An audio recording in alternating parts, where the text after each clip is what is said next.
Hello मेरे प्यारे दोस्तों, मैं हूं Shubham from learner hub the free learning platform, जहां पर आप फिजिक्स, केमिस्ट्री, मैथ्स, बायोलॉजी सब कुछ पढ़ सकते हो, वो भी absolutely for free at learnerhub.com। तो चलो शुरू करते हैं।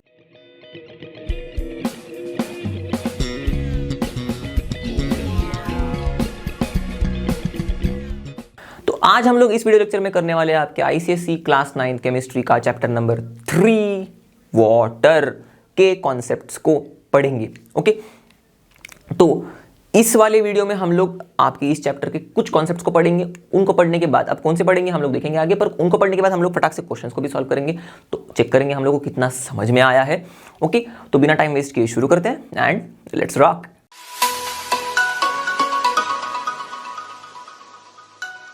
तो जैसे कि हम लोग हमेशा शुरू करते हैं, कोई भी चैप्टर को पढ़ने से पहले या फिर कोई भी वीडियो लेक्चर में हम लोग क्या पढ़ने वाले वो देखते हैं। बच्चा बोलता है पहले ये देख लो क्या क्या पढ़ेंगे हम लोग। तो हम लोग पढ़ेंगे वाटर एज यूनिवर्सल सॉल्वेंट होता है, solutions as a mixtures of solids in water, solubility के बारे में पढ़ेंगे, effect of temperature on solubility के बारे में देखेंगे, सैचुरेटेड सॉल्यूशन क्या होते हैं और सुपर सैचुरेटेड सॉल्यूशन क्या होते हैं। ओके, इतने सारे टॉपिक्स, इतने सारे कॉन्सेप्ट्स को हम लोग हमारे दिमाग में डालने की कोशिश करेंगे। ओके, और इस कोशिश की शुरुआत करेंगे शुरुआत के फर्स्ट टॉपिक से, water as a universal solvent. तो अब water as a universal solvent, okay, इसको पढ़ के हम लोग को सबसे पहले समझ में आना चाहिए कि भाई सॉल्वेंट क्या होता है। सबसे पहली चीज, सबसे सिंपल सी चीज, ओके, आप पढ़ चुके होंगे मोस्टली।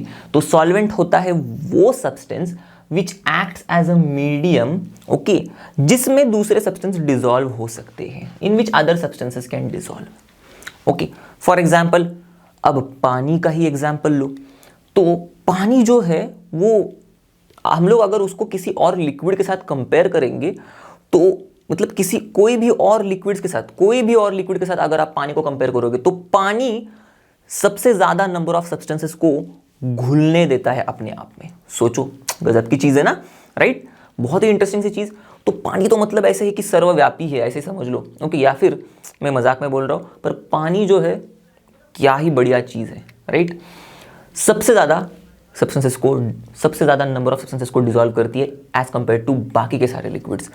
और इसी के वजह से हमें जो पानी है वो प्योर फॉर्म में मिलना बहुत मुश्किल होता है। कितना लड़ाई झगड़ा होते रहता है, या फिर कितने ही एफर्ट्स डाले जाते हैं पानी को प्योर करने के लिए, क्योंकि कितने ही सारी चीज़ें पानी के अंदर घुली हुई रहती है। फिर वो चीज़ें जो है वो सॉलिड्स हो सकती है, ओके, वो लिक्विड्स हो सकती है, वो गैसेस हो सकती है। मतलब जैसे कि अब यहाँ पर ओशंस में ढेर सारा सॉल्ट इस पानी के अंदर डिसॉल्व है, सॉलिड डिसॉल्व है। लिक्विड्स, ओके, कितने ही लिक्विड्स है। अब लोगों की भी आदतें अलग अलग होती है, बुरी आदतें होती है, आप बिल्कुल ट्राई मत करना, पर वो पानी के साथ अल्कोहल को मिला के ड्रिंक कर लेते हैं। ओके, तो क्या हो रहा है, अब हम लोग अच्छी बात देखेंगे, हम लोग बुरी बात नहीं देखेंगे। पानी अल्कोहल में डिसॉल्व हो रहा है, राइट? या फिर अल्कोहल पानी में डिसॉल्व हो रहा है, सॉरी।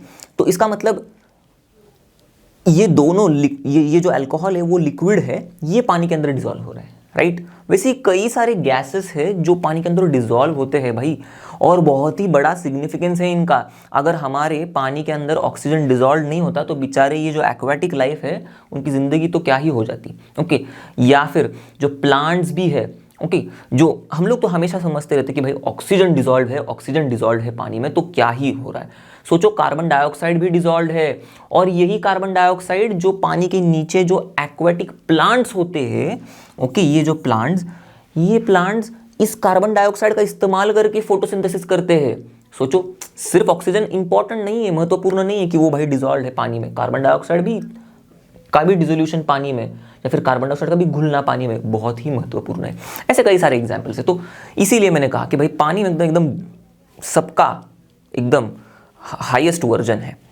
ओके, तो बात वही थी, दिक्कत है हमें बहुत प्योर फॉर्म में मिलना, क्योंकि किसी ना किसी चीज़, कोई ना कोई चीज़ उसमें घुली हुई रहती है, पक्का।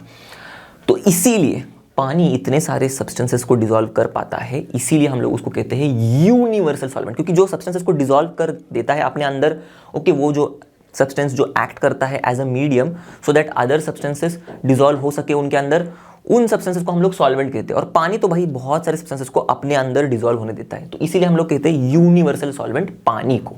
ओके, चलो तो अगले टॉपिक पर बढ़ते हैं कि भाई solutions as mixtures of solids in water. Okay तो सबसे पहले हम लोग सॉल्यूशन क्या है वो समझ लेते हैं, बाद में आगे आगे बढ़ेंगे हम लोगों की। सिंपल सी चीज हमको समझनी है बस। तो सॉल्यूशन होता है होमोजीनियस मिक्सचर। ओके एकदम अच्छे से ओके यूनिफॉर्म डिस्ट्रीब्यूशन होता है ऐसे टाइप के मिक्सचर्स में। ओके जो भी कंपोनेंट्स मिक्स हो रहे हैं उनका डिस्ट्रीब्यूशन यूनिफॉर्म है, मतलब सारी जगह पर मिक्सचर में आपको जो कंपोनेंट्स मिक्स हो रहे हैं वो पाए जाएंगे। ऐसे नहीं होगा कि भाई अगर हम लोग मिक्सचर बना रहे हैं तो मिक्सचर के इस तरफ थोड़ा सा हम लोग को यही कंपोनेंट मिलेगा और इस तरफ दूसरा कंपोनेंट मिलेगा, यहाँ पर कंपोनेंट 1 मिलेगा, यहाँ पर कंपोनेंट 2 मिलेगा, ऐसा नहीं होगा।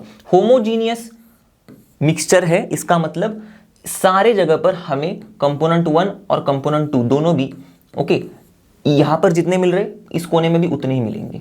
ओके कहीं पर भेदभाव नहीं है, कंपोजिशन यूनिफॉर्म रहेगा थ्रू आउट द मिक्सचर। तो ऐसा सॉल्यूशन क्या होता है, ऐसा मिक्सचर होता है जिसका कंपोजिशन यूनिफॉर्म होता है through out the mixture. Okay सारे कंपोनेंट्स हमको मिलेंगे सभी जगह पर। ओके ऐसा नहीं होगा कि कोई कंपोनेंट एक ही जगह पे दूसरा कंपोनेंट दूसरी जगह पे। तो ऐसा होमोजेनियस मिक्सचर किसका, दो या दो से ज्यादा कंपोनेंट्स का। ओके सॉल्यूशन क्या है, ऐसा होमोजेनियस मिक्सचर दो या दो से ज्यादा कंपोनेंट्स का। ओके जिसका कंपोजिशन ओके अब ये जो मिक्सचर है इसका जो कंपोजिशन है ओके हम लोग बदल सकते हैं। कैसे, कंपोनेंट्स के अमाउंट्स को वेरी करके। ओके या फिर कंपोनेंट्स के अलग अलग अमाउंट के कंपोनेंट्स लेके। ओके सपोज मैं कंपोनेंट ए और कंपोनेंट बी से ये मिक्सचर बना रहा हूं, तो मैं अगर पहली बार सपोज 50 ऐसा मैं कोई भी 50 ग्राम्स ले रहा हूं कंपोनेंट ए और बी ले रहा हूं 50 ग्राम्स या फिर 50 ml कहते हैं, चलो 50 ml ले रहा हूं ए, 50 ml ले रहा हूं बी। बाद में मैंने क्या किया, मैंने ए को 25 ml लिया, बी को 75 ml लिया। ओके तो मैंने क्या किया, कंपोजिशन बदल दिया। ओके कैसे, ये जो हमारे कंपोनेंट्स है इनके अमाउंट्स को बदल के। ओके तो whose composition can be varied by changing the amounts of the components. समझ में आ गई सॉल्यूशन क्या चीज है, सिंपल सी चीज है, करेक्ट। अब हम लोग यहां पर फोकस सिर्फ करने वाले ऐसे सॉल्यूशंस के ऊपर जो सिर्फ दो कंपोनेंट से बने हुए। ओके तो अब वो सॉल्यूशन जो सिर्फ दो कंपोनेंट से बने हुए ना, सिंपल उनका नाम है, उनको कहते हैं बाइनरी सॉल्यूशंस। ओके देखो binary solution having two components. अब इन बाइनरी सॉल्यूशन में देखो सॉल्यूशन में दो कंपोनेंट है, कौन से होते हैं अब ये बाइनरी सॉल्यूशन में दो कंपोनेंट, एक कंपोनेंट को हम लोग सोल्यूट कहते हैं, दूसरे कंपोनेंट को हम लोग सॉल्वेंट कहते हैं। सॉल्वेंट क्या होता है हम लोग ने देख लिया है, ऐसा सब्सटेंस जो एक माध्यम का काम करता है दूसरे सब्सटेंसेस को डिसॉल्व होने के लिए, ये तो सॉल्वेंट है। सोल्यूट क्या है भाई, अब उल्टा अब ऐसा रिलेट करके बोल दो ना सर कि भाई ऐसा सब्सटेंस जो सॉल्वेंट में घुल रहा है सॉल्यूशन बनाने के लिए, वो होगा सोल्यूट, करेक्ट, क्योंकि दूसरा कंपोनेंट है ना ये इसमें घुलेगा, करेक्ट। तो ऐसा सब्सटेंस जो सॉल्वेंट में घुल रहा है to make the solution, substance which dissolves in the solvent to form the solution. Okay ये यहां पर मैं थोड़ा सा इरेज कर लेता हूं। क्लियर हो गई बात, क्या है भाई हमारा सोल्यूट। अब यहां पर हम लोग फोकस कर रहे बाइनरी सॉल्यूशन पर ऐसे बाइनरी सॉल्यूशंस पर जिनमें हमारा सोल्यूट है ओके मोस्टली सॉलिड। ओके तो अब इसके ऊपर जंप करने से पहले मैं ये बता दूं आपको एक बहुत महत्वपूर्ण चीज जो आपको इस चैप्टर में समझनी है। ओके क्योंकि हम लोग पानी के बारे में पढ़ रहे हैं तो हम लोग यहाँ पर बाइनरी सॉल्यूशंस तो देख रहे हैं। ओके अब यहाँ पर हम लोग सोल्यूट और सॉल्वेंट की बात कर रहे हैं बाइनरी सॉल्यूशंस में, तो यहाँ पर सॉल्वेंट जो होगा ना, जब कभी सॉल्वेंट, याद रखना दिमाग में चिपका देना ये चीज तो लाइफ भर याद रखनी है कि भाई जब कभी सॉल्वेंट पानी हो फिर सोल्यूट चाहे कुछ भी हो, सॉलिड हो, लिक्विड हो, गैस हो, कोई फर्क नहीं पड़ता। ऐसा जब सोल्यूट और सॉल्वेंट का मिलन होगा तो जो सॉल्यूशन बनेगा, क्योंकि पानी सॉल्वेंट है इसीलिए सॉल्यूशन का नाम एक्वियस सॉल्यूशन होता है। ओके बात समझ में आ गई। अब यहां पर इस चैप्टर में हम लोग सिर्फ फोकस करने वाले हैं मोस्टली हमारे सॉल्वेंट एज अ वाटर पर और सोल्यूट्स एज अ सॉलिड पर। ओके तो इसीलिए बोला है solutions as the mixture of solids in water, solids in water. Okay बात क्लियर हो गई, बात समझ में आ गई आपको। ओके चलो अब ध्यान देना, अब आएगा थोड़ा असली मजा, चैप्टर में थोड़ी जान आ जाएगी। ओके ये वाला जो टॉपिक है यहां से शुरू कर रहे हैं हम लोग सैचुरेटेड सॉल्यूशन। ओके तो बीच में ही हम लोग थोड़ा सा सोल्यूबिलिटी में चले जाएंगे, पर जानबूझ के चले जाएंगे, आपको समझ में आ जाएगा, आपको थोड़ा अंडरस्टैंडिंग आपकी और अच्छी हो इसीलिए। तो सैचुरेटेड सॉल्यूशन क्या होता है, अब तक हम लोग ने एक्वियस सॉल्यूशन तक पहुंच गए थे। तो ये ऐसा सॉल्यूशन होता है जिसमें हम लोग सोल्यूट को तो ऐड कर रहे हैं भाई साहब। ओके पर ये वाले सॉल्यूशन में, सैचुरेटेड सॉल्यूशन में, हम लोग अगर सपोज एक पर्टिकुलर टेम्परेचर लिया मैंने 25 डिग्री सेल्सियस, और इस टेम्परेचर पर अगर मैं इसमें सॉल्ट ऐड कर रहा हूँ पानी में मेरे, ओके, तो मैं ऐड करते जा रहा हूँ और उसको डिजोल्व कर रहा हूँ, फिर और कर रहा हूँ, फिर डिजोल्व कर रहा हूँ, फिर एक पॉइंट आएगा जिसके बाद जो मैं सॉल्ट ऐड करूंगा वो डिजोल्व नहीं होगा, ओके। तो उस पॉइंट से पहले तक, ओके, उस पॉइंट से पहले तक देखा, जिस पॉइंट तक भाई साहब जितना भी मैं सॉल्ट डाल रहा हूं वो सारा डिजोल्व हो रहा है, okay, at a particular temperature. तो अब ये जो सॉल्यूशन बना है इसको मैं कहूंगा कि ये सैचुरेट हुआ है, ओके, हमारे सोल्यूट से सैचुरेट हुआ है। सैचुरेशन पॉइंट कहते हैं ना हम लोग, किसी भी इंसान का होता है भाई सैचुरेशन आ गया मुझे, ऐसे सब लोग कहने लगते हैं। और आप तो आईसीएसई स्कूल से हो तो आप तो और भी बढ़िया बढ़िया इंग्लिश बोलते होंगे, तो उसका मतलब क्या हो गया, मैं भर गया हूँ, राइट, आई एम फिल्ड। तो वैसे ही यहाँ पर आप समझो कि भाई ये जो सॉल्वेंट है ये पूरा का पूरा भर गया है अब सोल्यूट से। अब सॉल्वेंट कह रहा है अब और नहीं हो रहा है मेरे से, ओके, अब और नहीं हो रहा है। इस टेम्परेचर पर मैं इतना ही सोल्यूट को घुलवा सकता हूं मेरे अंदर। तो फिर ये सॉल्यूशन बोलेगा बस इतना ही। अब ये सॉल्यूशन है सैचुरेटेड सॉल्यूशन, ओके। तो देखो when no more solute can be dissolved in the solvent, okay, और नहीं मेरे से जला जा रहा है एट अ पर्टिकुलर टेम्परेचर, कोई भी पर्टिकुलर टेम्परेचर पर, तो फिर हम लोग सॉल्यूशन को कहते हैं कि भाई it is a saturated solution. अब वो सैचुरेट हो गया है। सिंपल लॉजिक लगाना है, दिमाग अपना ह्यूमन लाइफ से ही कोरिलेट करना है, ओके, क्लियर हो गया बात। फिर अब मेरा आपसे सवाल है, अब आप तो देखो मुझे ना ये चीज़ कैसी चाहिए, आपको भी मैं कुछ क्वेश्चन पूछूंगा तो आप भी थोड़ा सोचना चाहिए, राइट। बस मुझे आप देख रहे होगे टेलीविजन सेट पर मूवी देख रहे हो, वैसे तो बात बनेगी नहीं। हम लोग साइंस पढ़ रहे हैं ना, तो हमको दिमाग दौड़ाना पड़ेगा, वरना हम दिमाग दौड़ाएंगे नहीं तो हम लोग वहीं पर रह जाएंगे। तो मुझे बताओ, अब सिंपल सा क्वेश्चन है, सैचुरेटेड सोल्यूशन ये है तो अनसैचुरेटेड सोल्यूशन क्या होता है भाई, ओके। थोड़ा सा दिमाग लगाओ, बस इसको उल्टा कर दो। तो जो सोल्यूशन जिसमें मैं और सॉल्ट या फिर और सोल्यूट ऐड कर सकता हूं, या फिर ऐसा सॉल्यूशन जिसमें और सोल्यूट डिसॉल्व करने की कैपेसिटी है एट अ पर्टिकुलर टेम्परेचर, वो है अनसैचुरेटेड सॉल्यूशन। क्लियर, बात बन गई। तो ये मैंने लिखा नहीं है, आप खुद से भी लिख सकते हो, करेक्ट, उसका ही उल्टा लिखना है सिर्फ। क्लियर हो गई बात, ओके। अब हम लोग जंप करते हैं सोल्यूबिलिटी पर। डोंट वरी, सैचुरेटेड सॉल्यूशन की कुछ चीजें हमको पढ़नी है, पर वो चीजें जब हम लोग सोल्यूबिलिटी को पढ़ेंगे ना तो और अच्छे से समझ में आएगी। और सोल्यूबिलिटी से पहले सैचुरेटेड सॉल्यूशन इसलिए पढ़ा क्योंकि उसके बिना तो सोल्यूबिलिटी ना समझ पाएंगे हम। चलो अब आगे बढ़ते। तो सोल्यूबिलिटी मतलब क्या होता है, ये हम लोग सोल्यूट के बारे में बात चल रही है, solubility of a solute, okay. किसकी भाई, सोल्यूट की, ओके। तो ये क्या होती है भाई, अमाउंट ऑफ सोल्यूट जो कि डिसॉल्व हो सकता है इन 100 grams of solvent, okay, at a particular temperature, okay, such that, इस तरह से कि भाई हमारा सॉल्यूशन सैचुरेट हो जाए। चलो आसान शब्दों में समझा देता हूं मैं। सोल्यूबिलिटी एक पर्टिकुलर सॉल्वेंट की उसका है अमाउंट, ओके।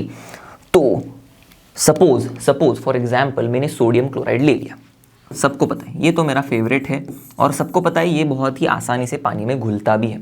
तो मैंने सोडियम क्लोराइड लिया, ये मैंने 100 ग्राम्स वाटर लिया है, ओके, और मैंने टेम्परेचर रखा 25 degree Celsius suppose, okay, clear. अब मैं थोड़ा थोड़ा सोडियम क्लोराइड इसके अंदर ऐड करते जा रहा हूँ, करेक्ट। अब एक पॉइंट आएगा जब ये 100 ग्राम्स ऑफ वाटर कहेगा, ओके, एग्जैजरेट कर रहा हूं मैं पर समझ लो, ऐसे ही समझ लोगे तो अच्छा लगेगा आपको। तो 100 ग्राम्स ऑफ वाटर कहेगा कि भाई बस अब मैं सैचुरेट हो गया हूं, अब मैं और NaCl खुद में डिसॉल्व नहीं कर सकता। तो जितना भी NaCl हम लोग ने डिसॉल्व किया, सपोज वो x ग्राम्स है, ओके, तो हम अब कहेंगे कि ये x ग्राम्स है NaCl की solubility, okay, in 100 grams of water, okay. तो देखो आप अब को रिलेट करना डेफिनेशन को समझना महत्वपूर्ण है, उसके बाद फिर आप खुद से भी लिख सकते हो। तो देखो अमाउंट ऑफ सब्सटेंस या फिर सोल्यूट कहो, okay, clear, which is dissolved in 100 grams of water, amount of substance which can be dissolved in 100 grams of solvent, okay, water solvent है, एट अ पर्टिकुलर टेम्परेचर, देखो particular temperature पर, okay, फिर such that the solution becomes saturated, बस भाई मुझे और नहीं चाहिए NaCl, क्लियर। तो वो अमाउंट होती है सोल्यूबिलिटी। किस में मेजर किया हम लोग ने भाई? ग्राम में मेजर किया, तो यूनिट क्या है भाई? ग्राम है। सिंपल। अब इंटरेस्टिंग चीज ये है कि वो तो हम सबको पता है, या फिर हम लोग थोड़ा बहुत दिमाग तो लगा ही सकते हैं, इतना तो हमको समझ में आएगा कि सारे सब्सटेंसेस थोड़ी सेम ही अमाउंट में डिसॉल्व होंगे किसी पर्टिकुलर सॉल्वेंट में, किसी पर्टिकुलर अमाउंट ऑफ सॉल्वेंट में। मतलब सपोज मैंने NaCl लिया है, अगर मैं कोई और चीज लूंगा, ओके, तो वो और सब्सटेंस भी क्या सेम ही ग्राम्स डिसॉल्व हो पाएगा सैचुरेट होने तक इन 100 grams of water at 25 degree Celsius? जरूरी नहीं है। और वैसे ही होता है, क्योंकि बहुत सारे अलग अलग सब्सटेंसेस जो है ना, ओके, वो अलग अलग एक्सटेंट पर घुलते हैं in same amount of solvent. Okay, different substances have different solubilities. इसका मतलब ये होता है, ओके, मतलब अलग अलग सब्सटेंसेस अलग अलग अमाउंट्स में घुलते हैं in same amount of solvent at same temperature. देखो, अलग अमाउंट में घुलते हैं in same amount of solvent, okay, at same temperature. For example चलो, मैंने NaCl लिया और यहाँ पर पोटेशियम नाइट्रेट लिया, टेम्परेचर रखा है भाई साहब 40 डिग्री सेल्सियस। इस टेम्परेचर पर अब मैं इनको घुलना शुरू कर रहा हूँ, डिसॉल्व करना शुरू कर रहा हूँ, घुलना शुरू कर रहा हूँ। तो मैंने कितना ग्राम्स पानी लिया भाई? 100 ग्राम्स ऑफ वाटर लिया, दोनों में भी। यहाँ पर मैं डाल रहा हूँ NaCl, यहाँ पर मैं डाल रहा हूँ KNO3। ओके, टेम्परेचर है भाई साहब 40 डिग्री सेल्सियस। तो मेरा NaCl कितना डिसॉल्व हो गया भाई? 36.5 ग्राम्स डिसॉल्व हो गया। वाह वाह वाह, सुपर सुपर। और पोटेशियम नाइट्रेट कितना डिसॉल्व हो गया? 63 ग्राम्स। वाह, जबरदस्त। तो किसने? 100 ग्राम्स ऑफ वाटर में, 100 ग्राम्स ऑफ वाटर में, करेक्ट। तो देखो, सेम अमाउंट ऑफ सॉल्वेंट में एट सेम टेम्परेचर सब्सटेंसेस अलग अलग अमाउंट्स में डिसॉल्व हो रहे हैं तब तक जब तक हमारा सॉल्वेंट जो है सैचुरेट नहीं हो रहा। ओके, बात समझ में आ गई? तो इसका मतलब इनकी सोल्यूबिलिटीज कितनी है? अलग अलग है ना, करेक्ट। अब हम लोग उनके इस डेटा के ऊपर से जज कर सकते हैं भाई कौन ज्यादा सोल्यूबल है, कौन कम सोल्यूबल है। तो यहां पर देखो, सेम अमाउंट ऑफ सॉल्वेंट में सेम टेम्परेचर पर हमारा NaCl 36.5 ग्राम्स घुल रहा है till the solution become saturated. यहां पर पोटेशियम नाइट्रेट 63 ग्राम्स घुल रहा है till our solution become saturated. तो इसका मतलब ज्यादा कौन घुल रहा है? पोटेशियम नाइट्रेट ज्यादा घुल रहा है, मतलब ज्यादा है उसकी solubility, as simple as that. ज्यादा घुल रहा है, पर ध्यान में रखना है सेम अमाउंट ऑफ सॉल्वेंट में at same temperature. Okay, clear हो गई बात? ओके, तो यहां पर देखो हम लोग ऐसे कह सकते हैं पोटेशियम नाइट्रेट की सोल्यूबिलिटी ज्यादा है देन सोडियम क्लोराइड। ओके, अच्छे से समझ में आ गया आपको ये चीज? तो अब इससे हम लोग थोड़ा सा कोरिलेशन लगा सकते हैं कि ऐसे सब्सटेंसेस जिनके पास एकदम निग्लिजिबल सोल्यूबिलिटी होती है, बहुत कम सोल्यूबल होते हैं एक पर्टिकुलर सॉल्वेंट में। ओके, देखो, substances having negligible solubility in a particular solvent. Okay, बहुत कम solubility in a particular solvent. तो हम लोग क्या कहेंगे? कम सोल्यूबल है ना, तो लेस सोल्यूबल। ओके, तो इसीलिए हम लोग कहते हैं उनको बहुत ही कम है ना, बहुत ही कम, तो ना के बराबर है, इसलिए हम लोग उनको कहते हैं insoluble.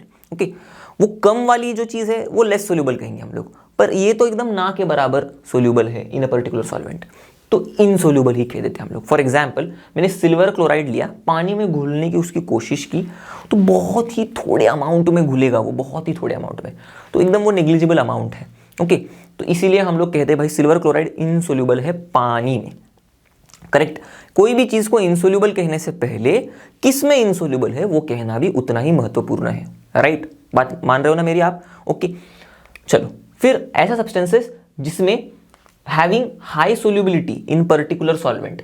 Okay, for example sodium chloride अच्छा खासा सोल्यूबल हो रहा है इन अ पर्टिकुलर सॉल्वेंट, तो हम लोग कहेंगे कि वो सोल्यूबल है सिंपली इन दैट सॉल्वेंट, तो sodium chloride is soluble in water.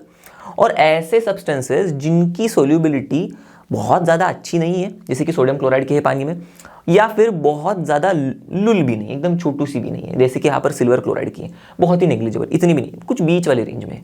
Okay, तो हम लोग उन सब्सटेंसेस को कहते हैं कि वो है sparingly soluble in a particular solvent. Okay, substances having solubility not too high, not negligible, जैसे कि AgCl कितनी in a particular solvent, sparingly soluble. Clear? For example calcium hydroxide in water, ये स्पेरिंगली सोल्यूबल है। Okay, थोड़ा बहुत soluble है, ऐसे हम लोग कह सकते हैं। क्लियर हो गई बात? तो ये सिंपल कोरिलेशन था जो हमको समझना था। चलो अब हम लोग देखते हैं कि भाई सोल्यूबिलिटी मतलब अब सब्सटेंस जो है वो डिजॉल्व हो रहा है, पर कैसे होता है डिजॉल्व? ओके, ये तो ये हम लोग बचपन में ही पढ़े थे, क्लास 6 में ही पढ़े थे, थोड़ा बहुत इसका कॉन्सेप्ट याद आ रहा है। हम लोग ने एक एक्टिविटी भी समझ ली थी, ओके, जिसमें हम लोग ग्लास ऑफ वाटर लेते हैं, उसमें शुगर ऐड करते हैं, तो शुगर ऐड करने के बाद उसको घोल देते हैं, उसके बाद वाटर का लेवल चेंज नहीं होता। क्यों नहीं होता? उसका रीज़न आपको अगर याद है तो आपको प्रिंसिपल याद है कि भाई डिसोल्यूशन कैसे होता है, घुलने की प्रोसेस कैसे होती है। ओके, तो आई होप आपको याद होगी, अगर नहीं याद है तो चलो मैं बता देता हूँ आपको। ओके, पर ये सारी चीज़ें देखो कहीं से कहा हम लोग रिलेट कर लेते हैं और यूज़ कर लेते हो, तो इसलिए साइंस में कोई भी चीज़ भूलनी नहीं है, सारी चीज़ एक दूसरे से इंटरलिंक्ड ही होगी। आप लाइफ में कुछ भी पढ़ लो साइंस में, ओके, सारी चीज़ एक दूसरे से लिंक्ड ही होंगी। अब आज जो पढ़ रहे हो कल जाके उसी चीज़ को थोड़ा बहुत इस्तेमाल करोगे पक्का। तो जैसे कि सपोज हम लोगों ने पढ़ा था ना क्लास 6 में, तो वैसे ही क्या था वो, कैसे डिजॉल्व होता है, जो हमारे सॉल्वेंट के मॉलिक्यूल्स है, ओके, ये सॉल्वेंट के मॉलिक्यूल्स, यहाँ पर अब मैंने पानी लिया है, ओके, तो ये पानी के मॉलिक्यूल्स के बीच बीच में ऐसे स्पेसेस है, आपको दिख रहा है, ये पानी के मॉलिक्यूल्स में बना रहा हूँ, ओके, तो बीच बीच में कुछ स्पेसेस है ऐसे, ओके, तो मैं अब बस बना के दिखाने की कोशिश कर रहा हूँ आपको, ओके। तो ये जो स्पेसेस है, इन स्पेसेस में हमारे सोल्यूट के पार्टिकल्स जाके टॉइंग बैठ जाते हैं, तो इसीलिए कोई एक्स्ट्रा स्पेस वो लेते नहीं है, पानी के पार्टिकल्स के बीच में जो स्पेस है उसी को ऑक्यूपाई कर लेते, तो इसीलिए पानी का लेवल नहीं बढ़ता, एज सिंपल एज दैट।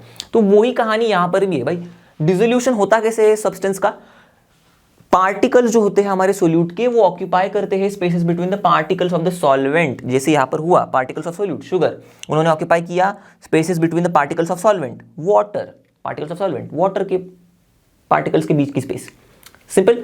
तो अब आप सोचो, थोड़ा बहुत दिमाग लगाओ कि अगर हमको और ज्यादा सोल्यूट को डिसॉल्व करना है इतने ही अमाउंट ऑफ सॉल्वेंट में, ओके, सॉल्वेंट बढ़ा के नहीं, उतनी ही अमाउंट ऑफ सॉल्वेंट में, तो आप कैसे और ज्यादा सोल्यूट को डिसॉल्व कर पा सकते हो, ओके, या फिर आप कैसे सोल्यूट की सोल्यूबिलिटी इंक्रीज कर सकते हो, ओके। तो सोल्यूबिलिटी हमको तो पता है अब क्या है, सिंपली कितना अमाउंट वो घुल रहा है इन 100 grams, right, at a particular temperature, इस तरह से कि भाई सॉल्यूशन सैचुरेट हो जाए, यही है सोल्यूबिलिटी, सिंपल।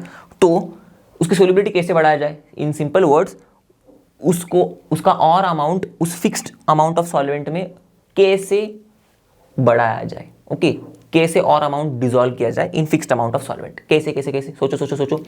डिसॉल्व कैसे हो रहा है, सोल्यूट के पार्टिकल्स सॉल्वेंट के पार्टिकल्स के बीच बीच में जाके फंस रहे हैं ना, बीच बीच की जगह ले रहे हैं ना, तो थोड़ा बहुत उसी से दिमाग लगाओ, थोड़ा सोचो क्या कर सकते हैं हम लोग। देखो मैं बता देता हूँ क्या कर सकते हैं, ओके, आपने अगर सोचा होगा, अगर राइट आंसर तक भी पहुंच गए होंगे तो भी अच्छी बात है, ओके। हम लोग थोड़ा बहुत दिमाग लगाओ, पार्टिकल्स के बीच का, सॉल्वेंट के पार्टिकल्स के बीच का स्पेस बढ़ा सकते हैं, करेक्ट। स्पेस एक बार बढ़ गया तो ज़्यादा अमाउंट में हमारा सोल्यूट वहाँ की जगह ले पाएगा, तो ज़्यादा अमाउंट में हमारा सोल्यूट डिसॉल्व हो रहा है। पर भाई वही क्वेश्चन है भाई, स्पेस बढ़ाए तो कैसे, पार्टिकल्स के बीच में स्पेस कैसे बढ़ाए। अब आएगा आपका मैटर का नॉलेज, इस्तेमाल करेंगे आप, ओके। काइनेटिक थ्योरी का पोस्टुलेट्स आपको तो पता ही है, राइट। तो उसमें हम लोग ने क्या पढ़ा था, हम लोग ने स्टेट चेंज कैसे होता है कैसे पढ़ा था, कि भाई साहब हमारे लिक्विड के पास जो पार्टिकल्स है उसकी जो उनके पास जो काइनेटिक एनर्जी है, अगर हम लोग उनको हीट करेंगे तो उनकी काइनेटिक एनर्जी बढ़ेगी, क्योंकि पार्टिकल्स की काइनेटिक एनर्जी टेम्परेचर के साथ बढ़ती है, तो बढ़ेगी तो वो एकदम ज़्यादा मूव करेंगे तो एक दूसरे से थोड़ा दूर जाएंगे तो स्पेस बढ़ेगी। तो देखो स्पेस बढ़ गई, कैसे बढ़ गई, उल्टा करो, जो मैंने सीक्वेंस बोला उसको उल्टा करो, स्पेस बढ़ गई क्योंकि स्पेस काइनेटिक एनर्जी बढ़ गई, काइनेटिक एनर्जी कैसे बढ़ी, टेम्परेचर बढ़ाने पर, तो हमको टेम्परेचर बढ़ाना पड़ेगा, करेक्ट। तो अगर मैं ज़्यादा टेम्परेचर कर लूँ, अब सपोज 25 डिग्री सेल्सियस है, अगर मैं टेम्परेचर बढ़ाऊँ तो स्पेस बढ़ेगा, स्पेस बढ़ा तो डिसोल्यूशन बढ़ेगा, सोल्यूबिलिटी बढ़ेगी, ज़्यादा अमाउंट ऑफ सॉल्वेंट उतनी ही अमाउंट ऑफ ज़्यादा अमाउंट ऑफ सोल्यूट उतनी ही अमाउंट ऑफ सॉल्वेंट में डिसॉल्व होना शुरू होगा। तो कैसे, कौन अफेक्ट कर रहा है हमारी सोल्यूबिलिटी को, टेम्परेचर, ओके। टेम्परेचर से हम लोग ज़्यादा सोल्यूट डिसॉल्व करवा सकते हैं उन fixed amount of solvent, temperature बढ़ाने से। ये बात तो समझ में आ गई आपको। चलो, तो फैक्टर भी आपको समझ में आएगा क्या कौन अफेक्ट कर रहा है सोल्यूबिलिटी को। तो टेम्परेचर अब कैसे अफेक्ट कर रहा है, मैंने कहा आप लोग को, टेम्परेचर जब हम लोग बढ़ाएंगे तो सोल्यूबिलिटी क्या होगी, बढ़ेगी, क्योंकि स्पेस बढ़ेगा तो ज़्यादा पार्टिकल्स हमारे सोल्यूट के वो जगह ले पाएंगे और डिसॉल्व हो जाएंगे, राइट। तो अब हम लोग उन सॉल्यूशंस की बात कर रहे हैं जिसमें सोल्यूट सॉलिड है, याद रखना, और हमारा सॉल्वेंट है। ओके, तो सॉल्वेंट लिक्विड है। ओके, करेक्ट, कोई भी लिक्विड पकड़ लो। तो ऐसे केस में हम लोग ने देखा था अभी कैसे हम लोग सोल्यूबिलिटी बढ़ा सकते, कैसे हम लोग सोल्यूट ज़्यादा डिजोल्व करवा सकते in the same amount of solvent. Temperature बढ़ा के हम लोग पार्टिकल्स, सॉल्वेंट पार्टिकल्स के बीच का स्पेस बढ़ा देंगे तो ज़्यादा सोल्यूट पार्टिकल्स डिजोल्व होंगे और फिर सोल्यूबिलिटी बढ़ जाएगी, राइट। तो टेम्परेचर बढ़ाने पर सोल्यूबिलिटी बढ़ रही है। पर मैंने ये स्टार मार्क क्यों किया है? अब आप ही सोचो, आप टेम्परेचर बढ़ा रहे हो, एक पॉइंट के बाद ये जो सॉल्वेंट है ना, ये लिक्विड है। आप भूल गए क्या? लिक्विड्स को हम लोग अगर हीट करेंगे, एक पॉइंट के बाद वो खुद क्या होना शुरू हो जाएंगे, इवेपोरेट होना भी शुरू हो जाएंगे, अच्छे ज़्यादा। करेक्ट। और अगर वो ज़्यादा लिक्विड स्टेट से गैसियस स्टेट में बदलना शुरू हो जाएंगे तो यहाँ पर जो लिक्विड होगा, ओके, हमारे सॉल्यूशन में, वो तो कम होते जाएगा। अगर वो कम होते गया तो जितने भी सोल्यूट पार्टिकल्स है उसमें, उनको तो सॉल्वेंट कम पड़ेगा ना, राइट। तो सोल्यूबिलिटी कम होगी। करेक्ट, समझ में आ रही है आपको बात? ओके, तो ऐसा तो नहीं होना चाहिए। तो इसीलिए ज़्यादा भी हीट नहीं करना है, नहीं तो हमारा लिक्विड जो है, हमारा जो सॉल्वेंट है, वो इवापोरेट होना शुरू हो जाएगा। ओके, लिक्विड स्टेट से गैसियस स्टेट में बदलना शुरू करेगा और फिर क्या होगा भाई साहब, हमारे सोल्यूट पार्टिकल्स बेचारे अनाथ हो जाएंगे। ओके, वो इसमें डिजॉल्व नहीं हो पाएंगे, वो अब बाहर निकल के आना शुरू हो जाएंगे। ओके, हमारे सॉल्यूशन से बाहर निकल के आना शुरू हो जाएंगे। ओके, चलो ये बात समझ में आ गई। तो उसी तरह से कहानी सेम टू सेम है हमारे वाटर एज अ सॉल्वेंट के लिए। अगर हम लोग सोल्यूट एज अ सॉलिड ले रहे हैं, मतलब हम लोग अगर सॉलिड पार्ट सब्सटेंस ले रहे हैं और उसको हम लोग पानी में घोलने की कोशिश कर रहे हैं, तो अगर हम लोग टेम्परेचर बढ़ाएंगे तो क्या होगा, पानी के मॉलिक्यूल्स के बीच का स्पेस बढ़ेगा। करेक्ट, हम लोगों ने देखा, अभी समझा था, पानी के मॉलिक्यूल्स की काइनेटिक एनर्जी बढ़ेगी तो मूव ज़्यादा करेंगे तो स्पेस बढ़ेगा तो ज़्यादा सॉलिड पार्टिकल्स जो या फिर सोल्यूट पार्टिकल्स जो है वो डिजॉल्व होंगे, वो जगह ऑक्यूपाई कर लेंगे, तो ज़्यादा सॉलिड्स डिजॉल्व हो रहा है। करेक्ट, तो सोल्यूबिलिटी बढ़ रहा है हमारे सोल्यूट का। करेक्ट। पर इस केस में भी वही चीज़, अगर ज़्यादा टेम्परेचर हद से ज़्यादा बढ़ा दिया तो पानी तो भाई इवापोरेट होना शुरू हो जाएगा फटाफट। तो क्या होगा, ओके, कम होगा पानी। फिर पानी कम होने लग गया तो हमारा जो सोल्यूट है वो तो अनाथ हो जाएगा, तो वो भी बाहर निकलना शुरू करेगा। अब यही जो चीज़ है ना, ये हम लोग थोड़े से और अच्छे तरीके से समझते हैं, okay, with the help of solubility curve. Okay, अब क्या होता है सब हम लोग देखेंगे आगे। ओके, तो अब ये सोल्यूबिलिटी कर्व आपको दिख रहा होगा, मैंने सामने ऐसे एक प्लॉट बना दिया है। ओके, अब ये है क्या, हम लोग ने सिंपली सोल्यूबिलिटी इन ग्राम्स को प्लॉट किया है वर्सेस टेम्परेचर, जिसमें हम लोग ने सोल्यूबिलिटी, सब्सटेंस की सोल्यूबिलिटी को विच इज इन ग्राम्स, उसको हम लोग ने वाई एक्सिस पर प्लॉट किया और टेम्परेचर को हम लोग ने एक्स एक्सिस पर प्लॉट किया। और इस प्लॉट में हम लोग क्या देख रहे हैं कि भाई सब्सटेंस की सोल्यूबिलिटी टेम्परेचर के साथ कैसे वेरी कर रही है, इसको कहते हैं solubility curve. Simple, okay, as simple as that. तो अब इसका इस्तेमाल क्या हो रहा है करने के लिए, सब्सटेंस की सोल्यूबिलिटी देखने के लिए हो रहा है एट अ पर्टिकुलर टेम्परेचर, क्योंकि हमको पता है, देखो अब ये 40 डिग्री सेल्सियस मैंने लिया, तो इसको अगर मैं एक्सटेंड करूंगा, ओके, एक्सटेंड करते जाऊंगा तो मुझे ये पॉइंट मिलेगा। ओके, अब ये पॉइंट पर क्या है भाई, कितना है सोल्यूबिलिटी पोटेशियम नाइट्रेट का, मैं यहां पर जाऊंगा तो मुझे यहां पर समझ में आ जाएगा। ओके, तो वो ग्राफ से हमें क्या पता चल रहा है कि भाई कितने टेम्परेचर पर कितनी सोल्यूबिलिटी है, solubility of substance at a particular temperature, clear. तो अब इस प्लॉट से हमें क्या समझ में आ रहा है, देखो ध्यान से, ये जो पोटेशियम नाइट्रेट का कर्व है, क्या हो रहा है, कंसिडरेबल इंक्रीज हो रही है सोल्यूबिलिटी में। देखो ये solubility on the Y axis है, तो यहां पर सपोज 10 ग्राम्स है, तो 10 ग्राम से इंक्रीज होते 100 ग्राम के परे चले जाता है, जब हम लोग टेम्परेचर 0 से लेके 60 तक पहुंचते हैं तब। बात समझ में आ रही है, मतलब 0 से लेके 40 के आसपास ही पहुंचते तभी हो रही है इतनी। ओके, सपोज, मतलब ये मैंने ग्राफ थोड़ा सा अज्यूम करके चलो कि अप्रोक्सीमेट है। ओके, आपके बुक में एकदम एक्यूरेट ग्राफ रहेगा, तो आपको क्या समझ में आ रहा है, देखो इंक्रीज अच्छी खासी है। करेक्ट, वही सोडियम क्लोराइड के केस में देखो भाई साहब, ये 0 से लेके हम लोग जा रहे हैं, सपोज ये 30 है ग्राम्स इसकी 0 डिग्री सेल्सियस पर, तो ये हो रही है 100 डिग्री सेल्सियस के पार तक भी जा रहे हैं हम लोग, तो भी इसकी सोल्यूबिलिटी इतनी खास बढ़ नहीं रही है, 40 के अराउंड ही है, 40 ग्राम्स के अराउंड ही है, तो भाई लिटिल इंक्रीज है। सिंपल ग्राफ को में देख के हमको समझ में आया। और फिर यहाँ पर क्या हो रहा है, calcium sulphate dot 2H2O। Okay, ये जो है इसको हम लोग कहेंगे हाइड्रेटेड कैल्शियम सल्फेट। तो आपने ये हाइड्रेटेड सब्सटेंसेस, अनहाइड्रेटेड सब्सटेंसेस का आपके क्लास 8 में पढ़ाई होगा। इस चैप्टर में भी बाकायदा हम लोग पढ़ेंगे, पर आपको पता ही होगा ये चीज़। ओके, तो फिर भी मैंने बताया, देखो ये वाटर मॉलिक्यूल्स जब ऐसे प्रेजेंट है हमारे सब्सटेंस के साथ, ओके, तो हम लोग उसको हाइड्रेटेड सब्सटेंस कहते हैं। इस वाटर को जो 2H2O लिखा हुआ है डॉट के बाद, ओके, डॉट के बाद, आपको शायद डॉट नहीं दिख रहा होगा, ओके, मैंने इसको ये किया इसीलिए, तो डॉट के बाद जो 2H2O है, ओके, इसको हम लोग वाटर ऑफ क्रिस्टलाइजेशन कहते हैं। करेक्ट। तो ये जो वाटर है, ओके, कैल्शियम सल्फेट के साथ, ऐसा हाइड्रेटेड कैल्शियम सल्फेट का देखो हम लोग ने सोल्यूबिलिटी देखा टेम्परेचर के साथ, तो इसमें गजब हो रहा है। दोनों में भी इंक्रीज हो रही थी, पोटेशियम नाइट्रेट में अच्छी खासी है, सोडियम क्लोराइड में इतनी ज़्यादा नहीं है, पर इसमें तो क्या हो रहा है, थोड़े देर तक टेम्परेचर बढ़ा रहे तो भाई सोल्यूबिलिटी थोड़ी थोड़ी इंक्रीज हो रही है, पर उसके बाद एक पर्टिकुलर टेम्परेचर के बाद सपोज यहाँ से बाद कट कर दिया तो नीचे नीचे जा रहा है, सोल्यूबिलिटी घट रहा है। बाप रे बाप, कुछ अलग ही हो रहा है। ओके, तो अब ये ऐसा हम लोग देख पा रहे हैं हमारे कर्व से। क्लियर हो गई बात आपको? तो समझ में आ गई। अब आप सोचोगे कि सर चलो ठीक है, हमें ये समझ में आ गया कि भाई पोटेशियम नाइट्रेट की सोल्युबिलिटी क्यों बढ़ रही है with increase in the temperature, और सोडियम क्लोराइड की भी सोल्युबिलिटी क्यों बढ़ रही है with increase in the temperature. भले थोड़ी बढ़ रही है पर बढ़ रही है। क्यों? अभी आप थोड़ी देर पहले देखा था, टेम्परेचर बढ़ाने पर सोल्युबिलिटी बढ़ती है। करेक्ट, क्योंकि टेम्परेचर बढ़ाएंगे तो काइनेटिक एनर्जी बढ़ेगी सॉल्वेंट मॉलिक्यूल्स की, फिर वो दूर जाएंगे तो ज़्यादा जगह हो जाएगी, जगह ज़्यादा हो जाएगी सॉल्वेंट पार्टिकल्स के बीच में, तो सोल्यूट के पार्टिकल ज़्यादा जगह वो ऑक्यूपाई कर पाएंगे, तो ज़्यादा सोल्यूट पार्टिकल्स ऑक्यूपाई करेंगे तो ज़्यादा अमाउंट डिजॉल्व होगा, तो सोल्युबिलिटी बढ़ेगा। ये लॉजिक मैंने बताया था आपको। टेम्परेचर बढ़ाने पर, शुरुआत टेम्परेचर बढ़ाने से की, अंत पर आए हम लोग सोल्युबिलिटी बढ़ेगा। करेक्ट, तो यही दोनों केस में तो ये हो रहा है भाई, सोल्युबिलिटी इंक्रीज हो रही है, सोल्युबिलिटी इंक्रीज हो रही है with the increase in the temperature. पर भाई कैल्शियम सल्फेट जो डॉट 2H2O है हमारा हाइड्रेटेड कैल्शियम सल्फेट, इसके केस में ऐसा क्यों हो रहा है सर? थोड़ी देर तक क्यों बढ़ रही है, उसके बाद क्यों घट रही है? देखो, कुछ टेम्परेचर तक ये बढ़ेगी क्योंकि वो सेम लॉजिक अप्लाई होगा। ओके, टेम्परेचर बढ़ेगा, वही सेम लॉजिक जो इन दोनों के लिए लग रहा था। ओके, मैं फिर से रिपीट नहीं कर रहा हूँ, वही सेम लॉजिक। पर इस टेम्परेचर के बाद या फिर सर्टन टेम्परेचर के बाद क्या होने लगेगा, जो मैंने बताया था आपको कि ज़्यादा कुछ टेम्परेचर बढ़ा दे तो क्या होगा, अपने ही पैरों पर कुल्हाड़ी मार ली हम लोग ने, पानी हो जाएगा शुरू इवापोरेट होने को, पानी निकलना शुरू हो जाएगा। अब एक बार पानी कम कम होगा तो क्या होगा भाई साहब? ओके, हमारा बचेगा सिर्फ सोल्यूट। तो इसीलिए एक पॉइंट पर ऐसा होता है कि भाई पूरा का पूरा पानी उड़ जाता है।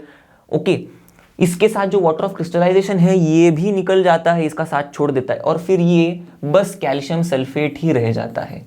ओके, तो कुछ अति टेम्परेचर बढ़ाने पर क्या हो जाता है, ओके, ये इसकी सोल्युबिलिटी पूरी की पूरी 0 तक पहुंच जाती है फिर से, क्योंकि पानी ही नहीं बचता। ओके, तो तब तक के लिए क्या होता है, थोड़ा थोड़ा कम होता है, क्योंकि पानी निकलते जा रहा है। पानी निकलते जाएगा तो मैंने बोला था ना, पानी कम हो रहा है, तो हमारा जो सोल्यूट डिजॉल्व हुआ था वो बाहर आना शुरू हो जाएगा। करेक्ट, हमारे सॉल्यूशन से बाहर आना शुरू हो जाएगा। ओके, तो फिर भाई क्या हो रहा है, हमारा सोल्यूट जो है बाहर आ रहा है, मतलब ये सोल्यूबल नहीं हो रहा है ना, सोल्यूबल ज़्यादा सॉल्वेंट बाहर आ रहा है, मतलब ज़्यादा सॉल्वेंट इनसोल्यूबल रह रहा है। तो हम लोग कह रहे हैं कि भाई अब सोल्यूबिलिटी कम हो रही है। करेक्ट, क्योंकि हमारा इतना सारा सॉल्वेंट पहले तो इतने पानी में डिजॉल्व हो रहा था, उस टेम्परेचर पर, सपोज इस टेम्परेचर पर। अब तो भाई टेम्परेचर कम कर रहे, तो हमारा सॉल्यूट जो है सॉलिड वाला वो तो बाहर आ रहा है, वो तो अब डिजॉल्व कम हो रहा है, इसका मतलब।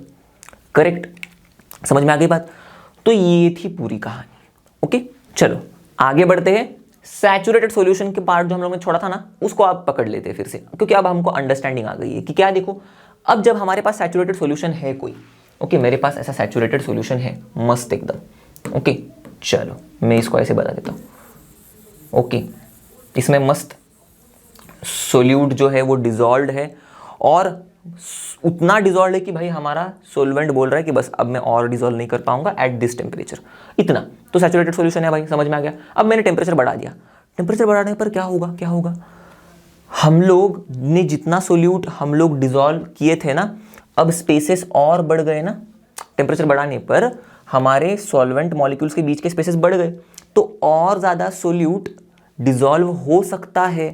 करेक्ट, अब और ज़्यादा सोल्यूट इस सॉल्यूशन में डिजॉल्व हो सकता है, तो ये सॉल्यूशन क्या बन गया, सोचो, अनसैचुरेटेड बन गया ना, सैचुरेटेड से अनसैचुरेटेड। क्योंकि अनसैचुरेटेड सॉल्यूशन क्या होता है, ऐसे सॉल्यूशन जिसमें और ज़्यादा सोल्यूट डिजॉल्व हो सकता है उस टेम्परेचर पर।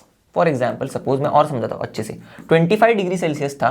ओके, सॉरी, 1 मिनट, देखो 25 डिग्री सेल्सियस था पहले हमारा टेम्परेचर, ओके। उस टेम्परेचर पर जितना भी सोल्यूट भाई डिजोल्व हो पा रहा था इतने ग्राम्स ऑफ सॉल्वेंट में, 100 ग्राम्स ऑफ सॉल्वेंट में सपोज हमने कर दिया, बोल दिया भाई ये अब सैचुरेटेड हो गया है। पर मैंने टेम्परेचर अब राइज किया 25 से 35 डिग्री सेल्सियस पर गया मैं अब, ओके। तो अब क्या हो गया, स्पेसेस बढ़ गई है, तो अब स्पेसेस बढ़ गई तो और ज़्यादा जगह बढ़ गई, तो और ज़्यादा सोल्यूट पार्टिकल्स डिजोल्व हो सकते हैं, राइट। तो अब इस टेम्परेचर पर अगर हमारे सॉल्यूशन में और ज़्यादा सोल्यूट डिजोल्व हो सकता है तो मतलब ये जो सॉल्यूशन है वो कैसा है, अभी भी असंतोषी है, राइट। संतोष नहीं हुआ उसको, अनसैचुरेटेड है, उसको सैचुरेशन पॉइंट नहीं आया, क्योंकि अनसैचुरेटेड सॉल्यूशन क्या होते हैं, ऐसे सॉल्यूशन जिसमें और ज़्यादा सोल्यूट डिजोल्व हो सकता है उस पर्टिकुलर टेम्परेचर पर, करेक्ट। तो देखो हमारा सैचुरेटेड सॉल्यूशन टेम्परेचर बढ़ाने की वजह से अनसैचुरेटेड हो गया, टेम्परेचर बढ़ाने से सैचुरेटेड सॉल्यूशन अनसैचुरेटेड हो गया, समझ में आ गई। अब आपसे मेरा एक क्वेश्चन है, चलो आप थोड़ा सोचो, और कोई तरीका है कि भाई हमारे सैचुरेटेड सॉल्यूशन को अनसैचुरेटेड करने का, सोचो सोचो सोचो सोचो सोचो, ओके। चलो बहुत ही सिंपल सा तरीका है, ओके। अगर आप थोड़ा सा सोच रहे होंगे पॉज करके सोचना, आई होप आपने सोचा होगा, कुछ आंसर के साथ आ गए होंगे, नहीं भी आ गए होंगे तो भी चलो मैं बता देता हूँ आपको अभी, ओके। क्या है, हमको सिर्फ अनसैचुरेटेड करना है, मतलब हम लोग को उस सॉल्यूशन की कैपेसिटी बढ़ानी है टू डिसॉल्व मोर सॉलिड। कैसे बढ़ा सकते हैं, और एक तरीका है भाई, सॉल्वेंट ही और ज़्यादा ले लो तो ऑटोमेटिकली स्पेसेस और ज़्यादा आ जाएंगी, स्पेसेस और ज़्यादा तो और ज़्यादा एबिलिटी आ जाएगी टू डिसॉल्व द सॉलिड। तो सॉल्वेंट बढ़ा दो बस भाई, और कुछ मत करो। आपको अगर आप आलसी हो, आपको टेम्परेचर नहीं बढ़ाना है, आपको बर्न नहीं करना है, सिंपली और पानी डाल दो। सिंपल सा लॉजिक था ना। देखो आपने सोचना ही, शायद आपने सोचा ही नहीं होगा, अगर हम लोग को और ज़्यादा सोडियम क्लोराइड डिसॉल्व करना है हमारे पानी में तो और ज़्यादा सॉल्वेंट ले लो, और ज़्यादा सोडियम क्लोराइड डिसॉल्व हो जाएगा। सिंपल सा लॉजिक था, राइट। चलो तो लॉजिक छोड़ना नहीं है, सिंपल लॉजिक को, भले ही कितने एडवांस कॉन्सेप्ट पढ़ लो, पर फिर भी जो सिंपल कॉन्सेप्ट है, सिंपल लॉजिक है, वो हमेशा दिमाग में चढ़े रहे, मतलब बने रहना चाहिए, ओके। चलो तो अब मैंने हद से ज़्यादा टेम्परेचर बढ़ा दिया तो क्या होगा, सेम चीज़, पानी इवापोरेट होना शुरू हो जाएगा, ओके। पानी यहाँ से निकलना शुरू हो जाएगा, ओके। तो ये पानी कम हो जाएगा, कम हो जाएगा, तो हमारा, मैंने बताया था हमारा क्या होगा, जो सॉलिड डिसॉल्व हुआ था वो बाहर निकलना शुरू हो जाएगा। जैसे कि हम लोग करते हैं सी वाटर में से सॉल्ट को निकालने के लिए प्रोसेस इवेपोरेशन, क्या करते हैं हम लोग, सॉल्ट तो डिसॉल्व होता है तो हम लोग हीट करवा देते हैं, सनलाइट में, सन के हीट में रख देते हैं तो पानी इवापोरेट हो जाता है, बचता है सिर्फ सॉल्ट। तो पूरा का पूरा पानी हमको निकाल देते हैं तो सॉल्ट ही सॉल्ट बचता है, सिर्फ सॉल्ट ही सॉल्ट, ओके। सिर्फ सॉल्ट ही सॉल्ट, नीचे लास्ट में पूरा पानी गायब, ऐसे।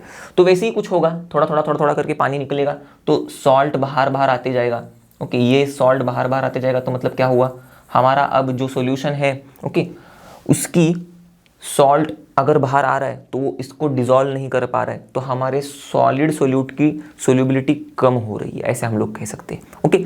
या फिर सिंपल शब्दों में सॉल्ट बाहर आ रहा है, simply as simple as that, clear. Temperature अगर हम लोग हद से ज़्यादा बढ़ा देंगे तो solute will start to appear, okay, salt बाहर आना शुरू हो जाएगा, क्लियर।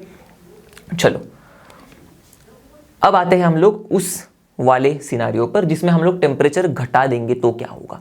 अब मैं अगर टेम्परेचर घटा दूंगा, ओके, सपोज मैंने लिया है हमारा पानी, उसमें सॉल्ट डिसॉल्व था, या फिर सपोज मैंने लिया है पानी, उसमें शुगर डिसॉल्व था सपोज।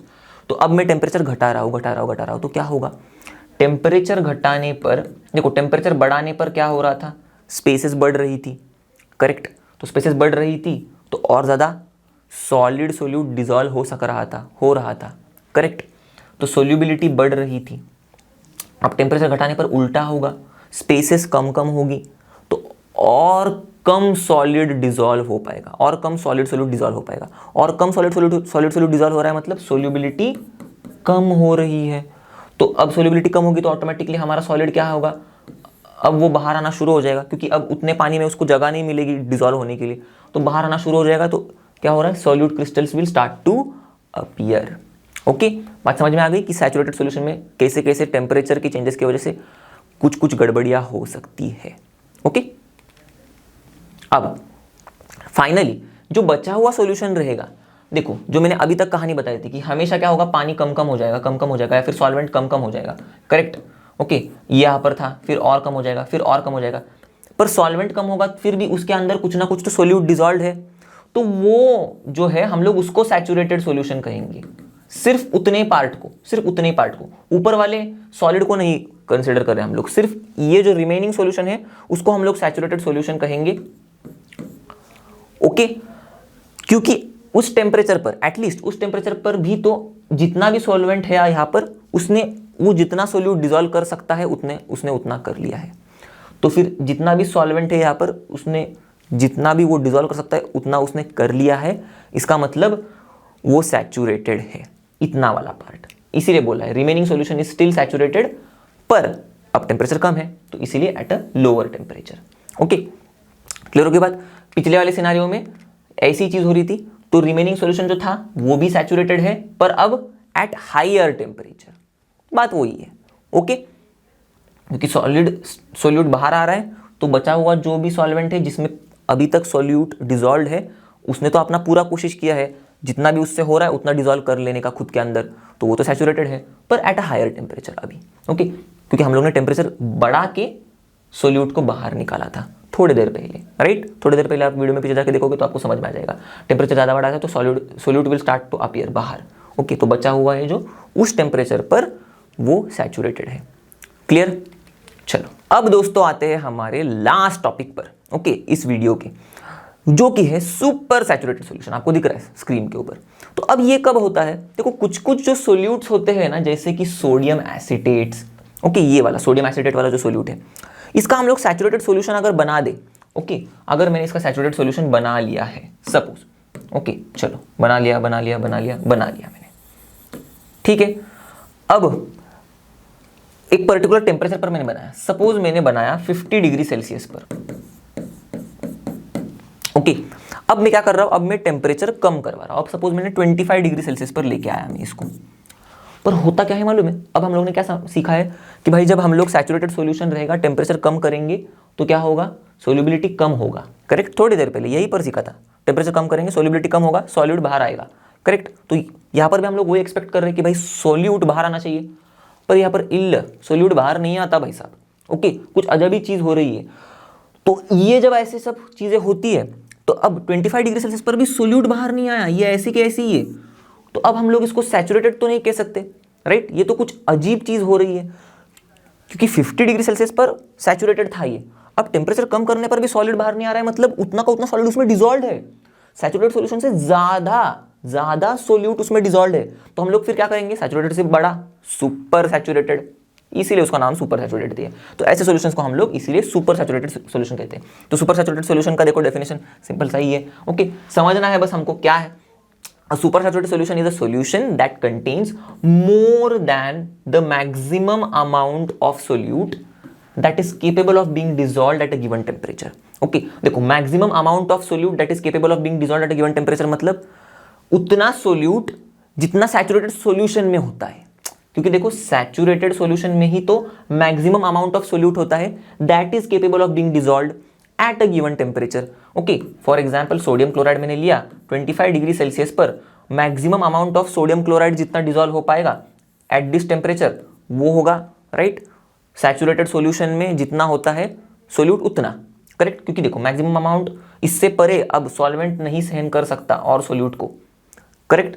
तो सपोज x ग्राम्स है, ओके, इतना मैक्सिमम अमाउंट है सोल्यूट का जो कि डिसॉल्व हो रहा है सॉल्वेंट में एट 25 डिग्री सेल्सियस, जिसके परे सॉल्वेंट अब और झेल नहीं सकता। तो क्या हो गया, मैक्सिमम अमाउंट ऑफ सोल्यूट हो गया, करेक्ट। ओके, मतलब ठीक है, देखो और एक बार बता देता हूं, ये जो x ग्राम्स ऑफ सोल्यूट है, ओके, ये अगर मैं इसमें पानी में डिसॉल्व कर रहा हूं एट 25 डिग्री सेल्सियस, ओके, तो जितना पानी डिसॉल्व कर पाएगा at 25 degree Celsius maximum amount जितना, वो ये है, ओके। और सैचुरेटेड सॉल्यूशन में फिर हम लोग कहेंगे इतना ग्राम्स है, करेक्ट, क्योंकि अब हम लोग तो इसको सैचुरेटेड सॉल्यूशन कहेंगे, क्योंकि सॉल्वेंट तो बोल रहा है बस मैं थक गया अब डिसॉल्व करके इस टेम्परेचर पर, तो ये सैचुरेटेड सॉल्यूशन हुआ। अब इसमें x ग्राम डिसॉल्व हुआ है, पर सुपर सैचुरेटेड में क्या है, मोर than the maximum amount of solute that is capable of being dissolved at a given temperature. तो ये है maximum amount of solute that is capable of being dissolved at a given temperature, इससे भी ज्यादा, correct. इसीलिए तो देखो 25 पर जितना सैचुरेटेड 50 डिग्री सेल्सियस पर था सोल्यूट डिसॉल्व, उतना ही 25 में है, ओके। तो यहाँ पर तो ये सैचुरेटेड था, पर 25 में ओके एक्चुअल में आपको समझ में आ रहा है 25 डिग्री सेल्सियस में एक्चुअल में कम सोल्यूट डिसॉल्व हो सकता है। ओके, पर अब क्या हो रहा है, हम लोग ने क्योंकि 50 डिग्री सेल्सियस तक टेम्परेचर बढ़ाते बढ़ाते इसको डिसॉल्व कर लिया सोल्यूट को, उसके बाद हम लोग ने टेम्परेचर घटाया, तब भी जितना 50 डिग्री सेल्सियस में है उतना ही 25 डिग्री सेल्सियस में भी हमको पाया जा रहा है। सपोज 25 डिग्री सेल्सियस पर इनिशियली सपोज 11 ग्राम सपोज डिसॉल्व हो रहा था। अब हम लोग ने टेम्परेचर बढ़ाते बढ़ाते गए और सोल्यूट ऐड कर दिया, और सोल्यूट डिसॉल्व होने लग जाएगा क्योंकि सोल्यूबिलिटी बढ़ती है ना। तो सपोज 22 ग्राम्स हो गया। अब मैंने क्या किया, सोडियम एसिटेट बंद कर दिया डिसॉल्व करना, क्योंकि अब वो उसके मैक्सिमम लिमिट पर आ गया है इस टेम्परेचर पर। इससे ज़्यादा मैं सोडियम एसिटेट डाल रहा हूँ तो वो डिसॉल्व नहीं हो पा रहा है, तो मैं बंद कर दिया। अब मैंने क्या किया, ठंडा किया, उसको ठंडा किया, 25 डिग्री सेल्सियस तक लेके आया, फिर भी उसमें अभी भी 22 ग्राम्स है। समझ में आ गई बात? तो देखो मोर देन द सोल्यूट, मतलब सोल्यूट कितना है, ज्यादा है than it is present in the saturated solution, क्योंकि 25 डिग्री सेल्सियस में 11 ग्राम्स था इन अ सैचुरेटेड सॉल्यूशन, अब वो ज्यादा है सिंपली। तो सैचुरेटेड सुपर सैचुरेटेड सॉल्यूशन यही है। ओके, ऐसा सॉल्यूशन जिसमें ज्यादा सोल्यूट डिसॉल्व है than the saturated solution, simple शब्दों में। ओके, मैंने थोड़ा सा कॉम्प्लेक्स चीज को सिंपल कर दिया। क्लियर? अब फॉर एग्जाम्पल, अब आप सोच रहे होंगे कि सर फिर ये तो गड़बड़ हो गई, अब तो फिर सोल्यूट क्रिस्टल्स अगर हमको चाहिए बाहर आए तो कैसे लेके आए हम लोग? कोई दिक्कत नहीं, क्या करना है, एक छोटा सा चिंगारी डालना है, एक छोटा सा टाइनी क्रिस्टल बस पंग करके इसके अंदर डाल देना है। क्या होगा, आपको देख के हैरानी हो जाएगी। ओके, ये मैं इरेज कर देता हूँ सारी चीज। ओके, आपको देख के हैरानी हो जाएगी कि एक छोटा सा क्रिस्टल डालने पर ओके हमारा जो सुपर सैचुरेटेड सॉल्यूशन था उसमें से फिर से हमारे सोल्यूट के क्रिस्टल्स बाहर आना शुरू हो जाएंगे। ओके, तो कैसे ट्रिगर करना है समझ में आ गया आपको? करेक्ट, मजा आया ना? चलो अब आते हैं हम लोग सवालों पर। तो अब तक जितना कुछ भी सीखा वो हम लोग कितना अप्लाई कर पा रहे, कितना सोच पा रहे, हमारी सोच को कितना दौड़ा पा रहे। ओके, क्योंकि ये सवाल जो होंगे ना वो ऐसे ही मतलब छोटे छोटे इजी वाले नहीं होंगे, थोड़ा बहुत बीच बीच वाले कुछ सवाल आपको सोचने भी पड़ेंगे, कुछ इजी है कुछ सोचने भी पड़ेंगे। ओके, चलो शुरुआत करते हैं हम लोग। पहला सवाल, which of the following does not contain dissolved solids? Okay, चलो पहला है रेन ड्रॉप्स, दूसरा रिवर वाटर, तीसरा वेल वाटर, चौथा है नन ऑफ द अबव। तो रेन ड्रॉप्स में डिसॉल्व्ड सॉलिड्स होते हैं क्या? ओके, रेन ड्रॉप्स तो एकदम प्योर आते हैं ना क्लाउड से, तो ये कैसे, इसमें कैसे सॉलिड डिसॉल्व होंगे? ओके, तो करेक्ट, इसमें नहीं होते। ओके, चलो तो रेन ड्रॉप्स में सॉलिड डिसॉल्व नहीं होते। तो which of the following does not contain dissolve solid पूछा है, इसमें नहीं है। ओके, मिल गया। अब चलो अब आगे के भी चेक करते। तो नन ऑफ द अबव तो ये तो गलत हो गया क्योंकि इसमें तो है। अब बाकी के दो चेक करते हैं, river water well water. River तो भाई मस्त एकदम टहलते टहलते हुए फ्लो होते आती है, कुछ अच्छे वाले रिवर्स होते हैं वो ऐसे करते हैं, कुछ भयानक होते हैं वो एकदम डबरदस्त करते हैं, जोक्स अपार्ट। चलो तो ये रिवर का जो पानी है वो ऐसे मस्त ग्राउंड को चिपक के घिस घिस के आता है, तो ग्राउंड में हमारे सॉइल में जो भी मिनरल्स वगैरह होते हैं, जो भी सॉलिड्स होते हैं वो डिसॉल्व हो जाते हैं, जो डिसॉल्व हो सकते हैं वो। तो फिर इसमें डिसॉल्व सॉलिड होंगे कि नहीं होंगे? तो which of the following does not contain dissolve solid बोला है, जिसमें नहीं होते डिसॉल्व सॉलिड्स, इसमें तो होते हैं, तो ये तो अपना आंसर नहीं होगा। वैसे ही वेल वाटर, वेल में भी पानी तो कांटेक्ट में तो है सॉइल के, तो इसमें भी पानी, तो इसमें भी सॉलिड डिसॉल्व होंगे। तो भाई हमको तो चाहिए ऐसे जिसमें नहीं होंगे डिसॉल्व। ओके, तो इसमें भी होंगे, तो ये भी अपना आंसर नहीं, तो आंसर मिल गया आप लोग को, रेन ड्रॉप्स।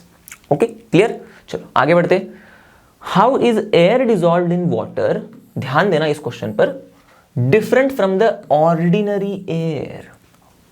ओके, तो थोड़ा सोचने की कोशिश करना। ओके, थोड़ा सोचने की कोशिश करना, हो सकता है आपको जवाब आ जाए, हो सकता है आपको ना आए। ओके, चलो तो मैं बता देता हूं कैसे एयर जो पानी में डिसॉल्व हुआ होता है वो अलग है फ्रॉम द ऑर्डिनरी एयर जो पानी के ऊपर है। अब देखो, थोड़ा बहुत हम लोग ने ईवीएस तो पढ़ाई है, तो हमको तो पता है कि भाई हमारे एटमॉस्फेयर में जो एयर है उसमें मैक्सिमम नाइट्रोजन है। भाई साहब, नाइट्रोजन जो थोड़ा बहुत कम है, नाइट्रोजन है। नाइट्रोजन कितना है भाई? 78%। ओके भाई, मजाक में बोल रहा हूँ, परसेंट। ऑक्सीजन जो है कितना है भाई? 21%। तो टोटल कितना हुआ? 78, 20, 98, 99%। और जो 1% बचा है वो बाकी के सारे गैसेस है, जिसमें कार्बन डाइऑक्साइड वगैरह वगैरह सब आते हैं। हमको लेना देना बस इन दोनों से है, ज़्यादा से ज़्यादा। तो देखो, अब हमको पता है कि ये तो है बाहर का एयर का कंपोजिशन। अब जब हम लोग इस एयर को डिसॉल्व हो रहा है पानी में, ओके, तो हमको तो ये थोड़ी बात पता होनी चाहिए कि नाइट्रोजन से ज़्यादा ऑक्सीजन पानी में डिसॉल्व होता है। ओके, तो ऑक्सीजन की सोल्यूबिलिटी नाइट्रोजन से ज़्यादा है। ओके, तो ये थोड़ी सी टेढ़ी चीज़ थी। तो अगर ऑक्सीजन की सोल्यूबिलिटी नाइट्रोजन से ज़्यादा है तो ऑक्सीजन ज़्यादा सोल्यूबल होगा पानी में एज कंपेयर टू नाइट्रोजन, और इसी के खातिर पानी के अंदर जो एयर का कंपोजिशन है वो कुछ थोड़ा अलग है, क्योंकि अब ऑक्सीजन ज़्यादा डिसॉल्व होता है ना एज कंपेयर टू नाइट्रोजन, मतलब ऑक्सीजन की सोल्यूबिलिटी अच्छी खासी है as compare to nitrogen. Okay, तो ऑक्सीजन भाई साहब 33% है पानी के एयर में, ओके, जो डिसॉल्व एयर है उसमें। नाइट्रोजन है 66%।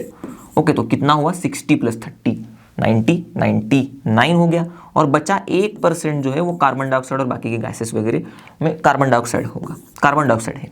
ओके, समझ में आ गई बात। तो ऑक्सीजन अच्छा खासा थोड़ा सा डिसॉल्व होता है पानी में, इसलिए वो ज़्यादा डिसॉल्व हो रहा है, इसलिए पानी में नाइट्रोजन के कंपेयर, मतलब इसलिए पानी में देखो ऑक्सीजन जो है वो ज़्यादा है as compare to ordinary air में जो ऑक्सीजन है उससे। ओके, चलो अगले क्वेश्चन देखते हैं। Aqueous solution is equals to solute plus solvent. अब देखो थोड़ा बहुत सिंपल सा ही क्वेश्चन है। एक्वियस सॉल्यूशन मतलब हमको पता है सॉल्वेंट क्या होता है, उसमें हमेशा वाटर होता है, भले सोल्यूट कुछ भी हो, सॉलिड हो, लिक्विड हो, गैस हो, तो सॉल्वेंट क्या होना चाहिए, वाटर होना चाहिए। यही एक्सपेक्ट कर रहे हैं हमसे लिखने को बस। ओके, चलो आगे देखते हैं। What will you do to find out, ये मैंने 2 मिस कर दिया। ओके, तो what will you do to find out whether the given solution is saturated और अनसैचुरेटेड। अब थोड़ा सा दिमाग लगाना है भाई। सपोज मुझे नहीं पता जो सॉल्यूशन मुझे दिया है, ओके, मुझे बीकर में कोई सॉल्यूशन दिया है भाई साहब, मुझे नहीं पता, ओके, मुझे नहीं पता कि ये सैचुरेटेड है अनसैचुरेटेड, तो मैं कैसे करूँगा, उसको ढूंढूंगा कैसे। अब सपोज मुझे बताया गया कि ये जो है सॉल्यूशन ये है सॉल्ट इन वाटर का, चलो ठीक है कोई बात नहीं।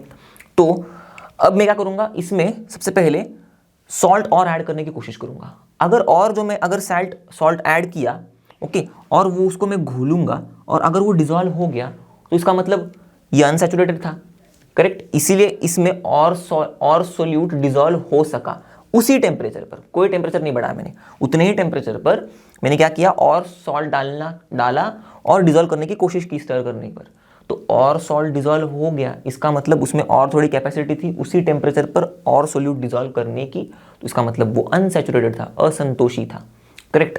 चलो मिल गया, अनसैचुरेटेड होता तो।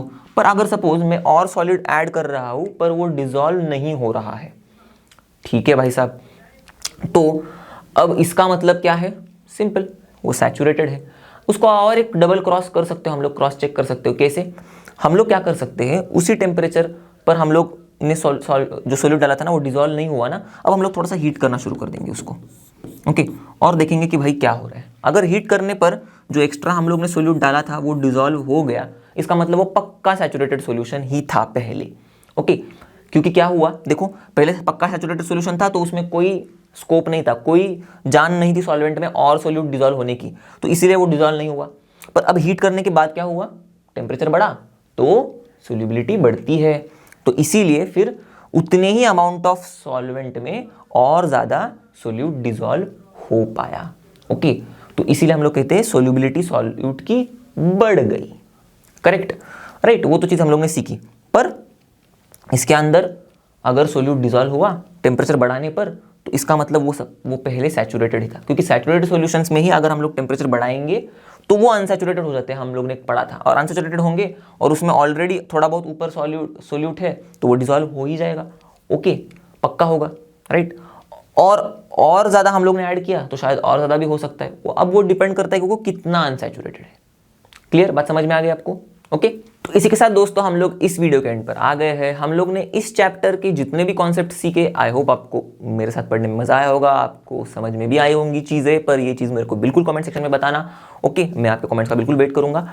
और जैसे कि आप सभी को पता है लर्न मतलब फ्री है पर बेस्ट है। तो मिलते हैं अगले वीडियो में इसी चैप्टर के आगे के कॉन्सेप्ट्स के साथ। तब तक के लिए पढ़ते रहना, stay tuned, bye bye and have a great day.